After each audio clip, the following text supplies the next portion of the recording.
On commence ce feuilleton par le coup de colère de Jean-Luc Mélenchon sur la hausse du SMIC. Pas de quoi faire la fête, dit-il. Vous savez ce que c'est, l'augmentation qui vient d'être donnée, Monsieur Bourdin? Oui. C'est un carambar par jour. Vous pouvez même pas vous payer une baguette de pain avec l'augmentation qui vient de vous être donnée sur votre salaire. Vous en payez 2 dans la semaine. Vous pouvez vous payer un petit café par semaine. Vous pourrez trinquer, vous direz merci. Hein. C'est ce que m'a donné Moscovici. On le voit, le front de gauche n'est pas content. Depuis quelques jours, cela grogne aussi du côté des écologistes. Mais non, pas du tout, ce n'est pas grave. C'est en tout cas ce que pense Jean-Vincent Placé, le président du groupe Vert au Sénat. Il faut dire que c'est lui qui est l'artisan principal de l'accord avec le PS. Il ne va pas le démentir tout de suite.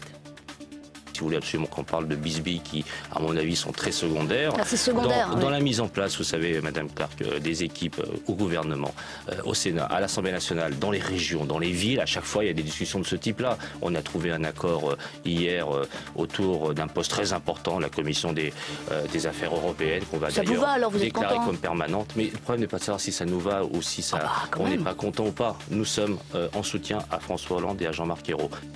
Cécilia Attias parle dans une interview à paraître samedi dans Le Monde Magazine. L'ancienne épouse de Nicolas Sarkozy revient notamment sur le rôle de première dame, ce rôle si discuté après le fameux tweet de Valérie Trierweiler. Je me suis fait démolir pour des toutes petites choses.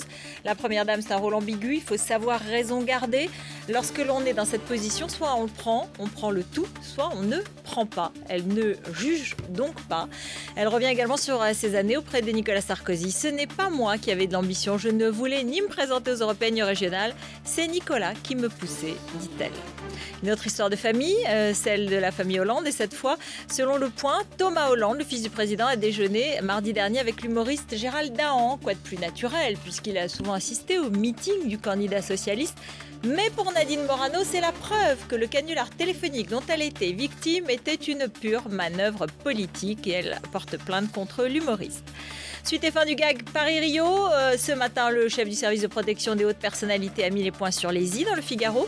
Oui, de garde du corps attendant François Hollande au Brésil, ceux qu'on appelle les agents précurseurs. Oui, ils n'avaient pas d'armes, elles avaient été oubliées à Paris. Mais rien à voir avec ceux qui assurent la protection rapprochée du président. Eux, ils n'étaient pas à main nue, armés jusqu'aux dents au contraire. Pour la petite histoire, le policier tête en l'air a été sanctionné.